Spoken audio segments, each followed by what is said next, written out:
श्रावकाचार्य जी ग्रंथ में सूत्र आया है जिसका नाम बड़ा अद्भुत सूत्र है, बड़ा आनंददायी सूत्र है। संयम भी बहुत जरूरी है और सम्यक भी बहुत जरूरी है। सम्यक भीतर की चीज है, संयम बाहर की चीज है, ऐसा कहने में आता है, लेकिन संयम भी भीतर का है और सम्यक भी भीतर का है। एक सूत्र बहुत अच्छा सूत्र है, सम्यक्तम यस्य न पश्यन्ते, जिसके हृदय में शुद्ध सम्यक दिखाई नहीं पड़ता। ये सूत्र कितना अद्भुत है। आ रहा है भगवान पकड़ में, सुनो बड़ी शांति से सुनो। जिसके हृदय में सम्यक्त दिखाई नहीं पड़ता, और सम्यक्त है और दिखाई नहीं पड़ता, ये दो बात आ रही है सामने।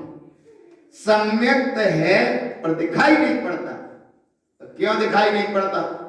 कहीं ना कहीं मिथ्यात्व का परिणाम वर्तमान में चलता रहता है। परिणाम कर्म की धारा है और सम्यक्त तुम्हारी स्वभाविक धारा है। सम्यक्त शाश्वत है और कर्म की अवस्था नाशवान।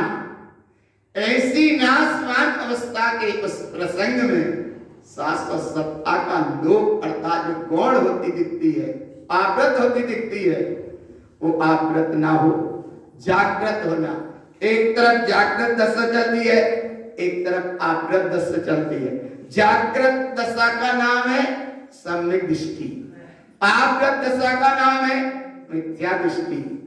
आवरण पर आवरण करता चला जा रहा, ये मिथ्यात्व का परिणाम है। और जागरण जहां हो जाए, इसका नाम है सम्यक की साधना। और ऐसी सम्यक की साधना के साथ जब आगे बढ़ते हैं, तो कितनी महिमा है सम्यक की। अब ये सब है सम्यक है और दिखाई नहीं पड़ता है, तो कहीं ना कहीं तो कुछ बीच में है।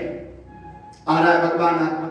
जैसे आंख पर चश्मा लगाया और देखा, पढ़ा, पढ़ने में आया और पढ़ते नहीं आ रहा, तो कहीं ना कहीं कर्म की धारा है। और जल्दी से चश्मा लगाया और पढ़ने लगते हैं, पढ़ने लगते हैं, तो कहीं ना कहीं धारा तो है। क्या धारा है? बोले कहीं ना कहीं ज्योति मंद पड़ रही है। ऐसा तो आभास है कि इतना ज्ञान का विकास होने के बाद, चैतन्य ज्योति का ये महासागर होने के बाद क्यों समझ में नहीं आया? लाइन नहीं पढ़ पाए, जल्दी से चश्मा लगाया और पढ़ रहे, आगे बढ़ रहे। तो है तो महासागर, ज्ञान की विराट सत्ता का ये धनी, ज्ञान की पावर पंज सत्ता का महाप्रभु, लेकिन ज्ञान पे कहीं ना कहीं आवरण है। दर्शन प्रभुता से परिपूर्ण ये परमात्मा सत्ता का धारी है, लेकिन कहीं ना कहीं दर्शन गुण पे आवरण है। वो आवरण का परिणाम मिथ्यात्व है, और जो जागरण है उसका नाम सम्यक्त है। और ऐसा सम्यक्त जिसके हृदय में दिखाई नहीं पड़ता और है हृदय में। माला रमण ग्रंथ में पढ़ा है सम्यक्तम। कहाँ है वह सम्यक? सम्यक्तम हृदयम ममस्तम। वह शुद्ध सम्यक्त किसके हृदय में वास कर रहा है? किसके हृदय में वास कर रहा? बोले भगवान किसके हृदय में? कौन से हृदय में? मेरे हृदय में वह सम्यक्तम हृदयम ममस्तम, सम्यक्तम हृदयम समस्तम। सबके हृदय में वह सम्यक्त वास कर रहा है। सम्यक्त रूपी सत्ता का भाव है, लेकिन फिर दिखाई क्यों नहीं पड़ रहा? तो कहीं ना कहीं उस हृदय पर मिथ्यात्व की वासना काम कर रही है। कहीं ना कहीं उस हृदय पर मिथ्यात्व का साम्राज्य का एक धुआं आलोकित हो रहा है। कहीं ना कहीं उस पर मिथ्यात्व का एक लहर चल रही है, और जो लहर चल रही है वो आवरण है, और जहां लहर से हट जाओ उसका नाम है जागरण। नदी के घाट पर खड़े हो, संयोग की बात, बहुत अच्छे से खड़े हो घाट पर, और घाट पर खड़े हो, देख रहे हो तुम, क्या देख रहे हो? कि देखते हैं पानी बहता चला जा रहा है।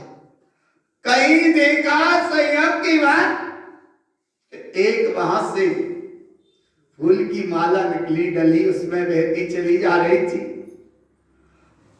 अंतर में भाव ये आया, कितने अच्छे लोग हैं कि कम से कम जल में फूल बह रहा है, माला बह रही है, और कुछ देर बाद देखा कि उसी पानी में जनरेटर डाल के वो बहते चले आ रहे हैं।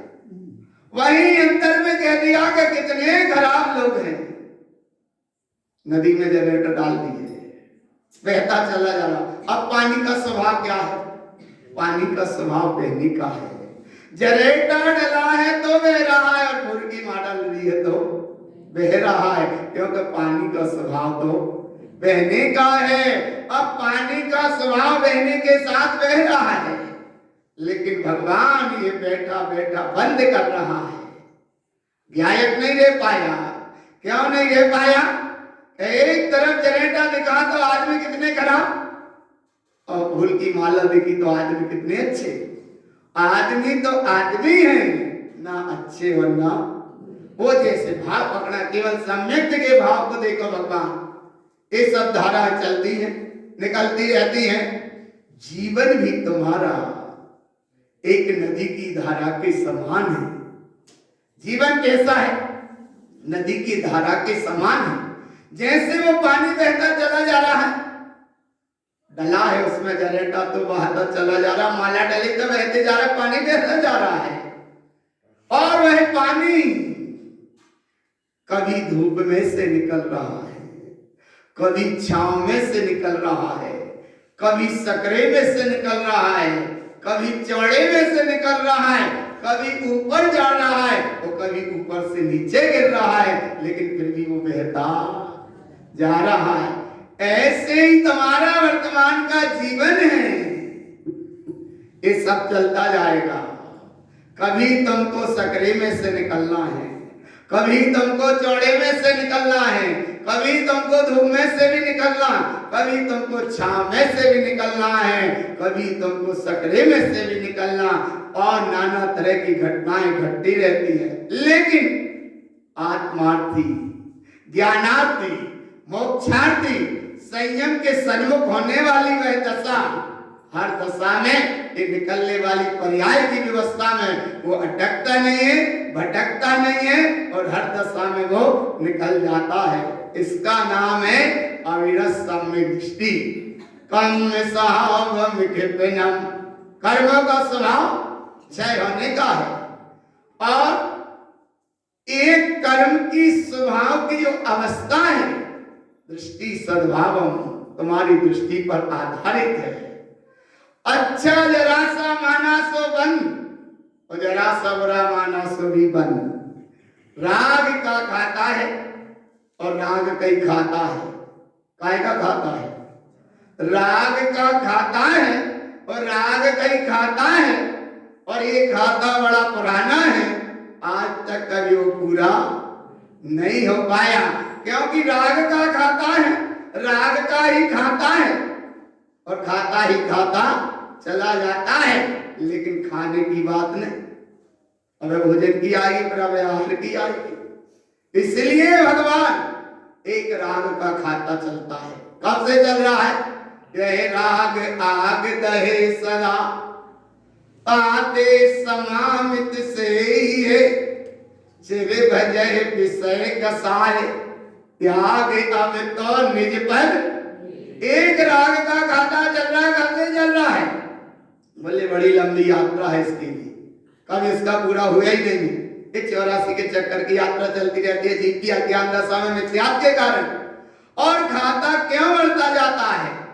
कि मिथ्यात्व की पुष्टि करता रहता है, और जब मिथ्यात्व की पुष्टि करता जाता है, मिथ्यात्व के अंधकार में जीता जाता है, मिथ्यात्व की भावना से जुड़ जाता है, तो वो खाते में और बैलेंस जमा होता जाता है, और बैलेंस जमा होता जाता है, इतनी गहराई में पहुंच जाता है, इतनी गहराई में पहुंच जाता है कि उसका नाम है निगोध अवस्था।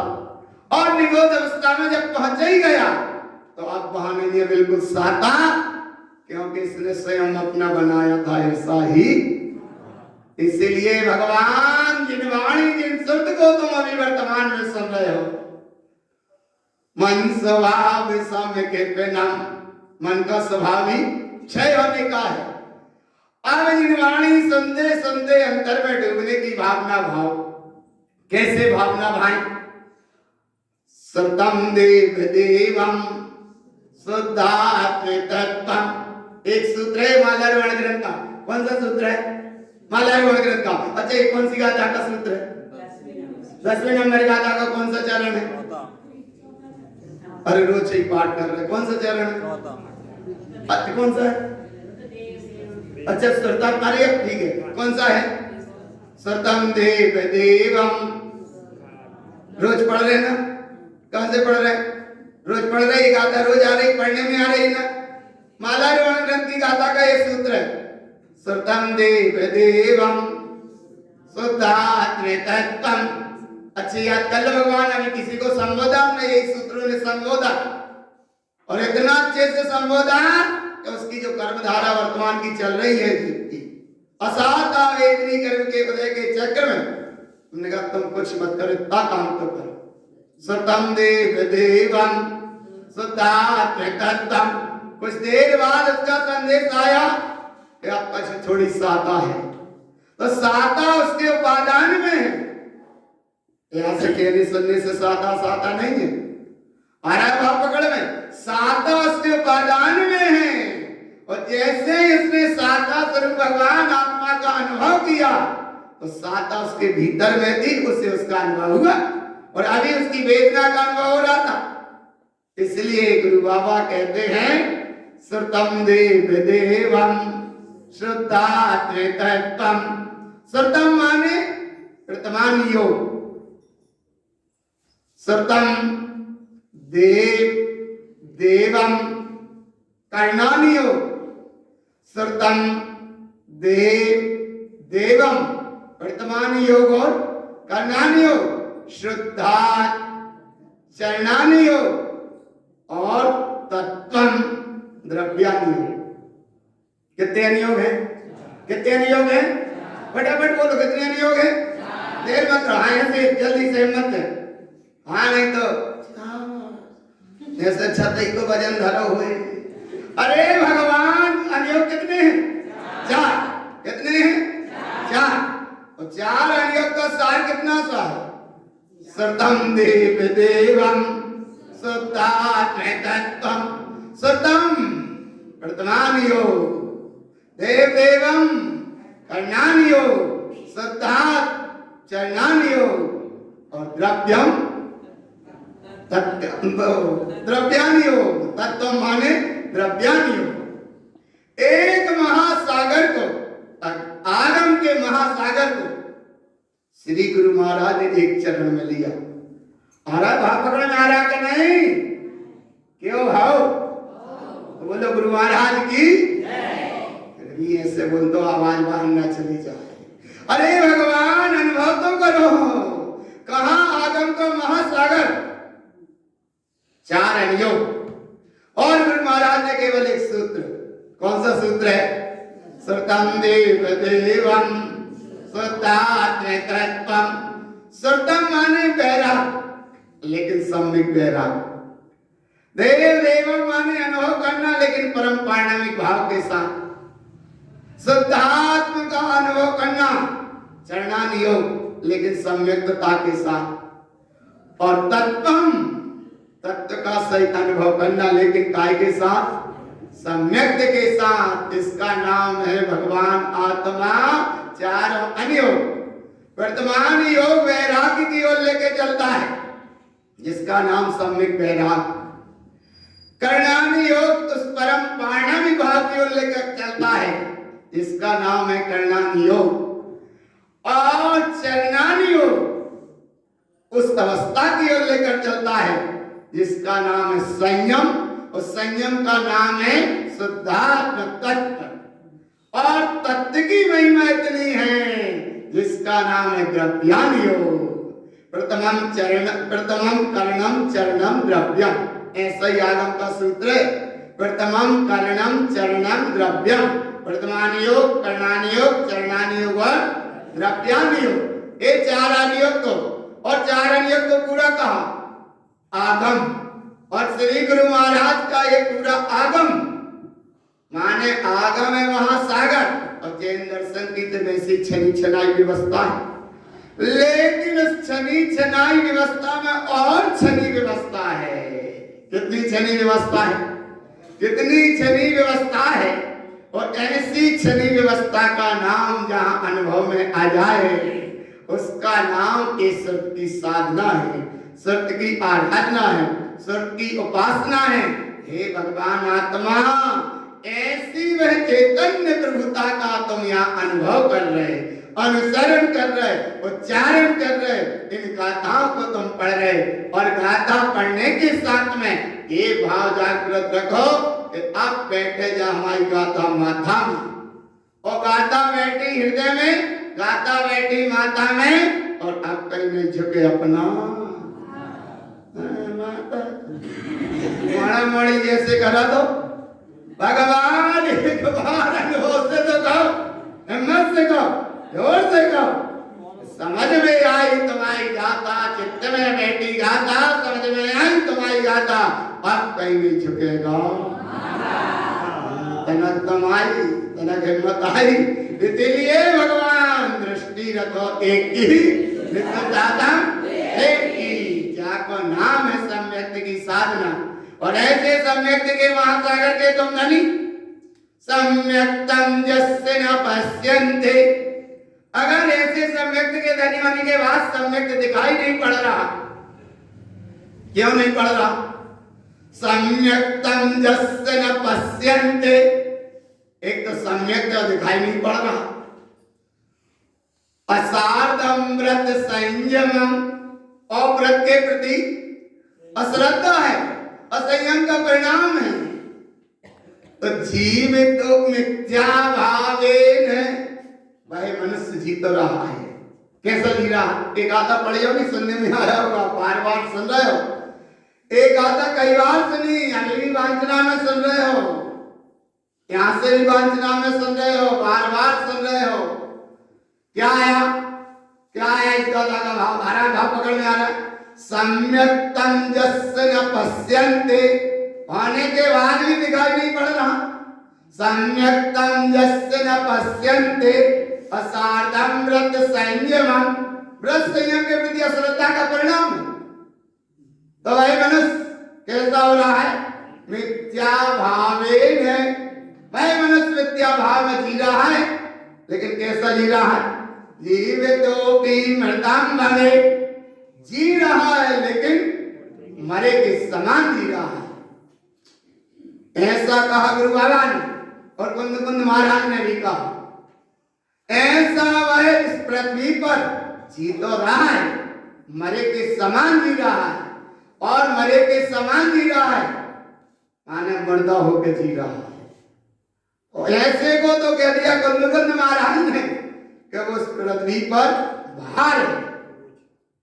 एक तरफ ये कहा और एक तरफ वो कहा कि जहां सम्यक्त की महिमा है और वह सिद्धत्व साधुता के साथ वीतरागता की श्रेणी के साथ जो आगे बढ़ रहे हैं, वह चलते फिरते इस पृथ्वी पर सिद्ध के समान है। एक तरफ सिद्ध के समान है और एक तरफ सब है। तो एक तरफ सिर्फ सत्ता के धनी है और एक तरफ जड़ मर्दा। इतना कहा आचार्यों ने भगवान, इसलिए दृष्टि रखो निश्चितात्म। कौन है रखने दृष्टि? अच्छा, अपन ही रखने। अपन क्या रखने? बोले अपन ही रखने। ऐसे समझा दो जैसे वो स्कूल बच्चा जा रहा हो और ना जा रहा हो तो बोले अच्छे से चले जाओ, अपन अच्छे से पढ़ ले हो तो अच्छे से तनक बन जे हो कछु। तो ऐसे ही भगवान बोले अपने अच्छी दृष्टि रखो चाहिए। अरे अपने नहीं, हमें माने हमें कब रखना है? अभी रखना है। क्या रखना है? बोले एक दृष्टि, एक सम्यक्त की भावना और एक संयम की भावना।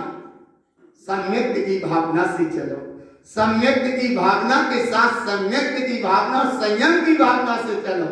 तो ऐसे सम्यक्त और संयम की भावना से जहां तुम आलोकित होगे तो भगवान आत्मा छनी छनाई व्यवस्था बहुत जल्दी समझ में आ जाएगी। और ये जली जनाई व्यवस्था अगर अनुभव में आ जाए तो कम से कम जब जाति में भी जन्म गए बात भी अच्छी है। और नहीं तो एक तरफ गुरु महाराज कह रहे हैं शुद्धात्म चेतनम नामम, तुम्हारा नाम शुद्धात्मा है।